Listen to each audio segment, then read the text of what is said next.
kedu onye nwe onye mmiri ọha anyị chọrọ ịjụ dị first kedu onye nwe onye mmiri ngị onye amụrụ ụbọchị orie by the virtue of you being born on Orie market day ụbọchị ndị mmiri ịwụ nwa mmiri by the virtue of the fact that na di mmiri gị di ụwa gị si na mmiri ị nwere affiliation to mmiri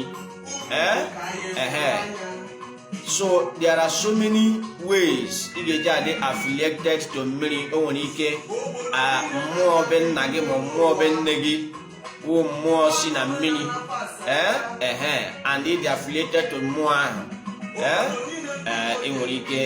ịdị affiliated to mmụọ ahụ ọwụkwa n'eziokwu na ịdịkwa affiliated to mmiri. There are so many other ways iji adị affiliated to mmiri. O nwere ike ọwụ na mama gị ma papa gị ma nna nna gị ma nna nne gị ma nne nna gị ma nne nne gị wụ dibịa owu mmiri ọ mere ihe mmiri ọ si na mmiri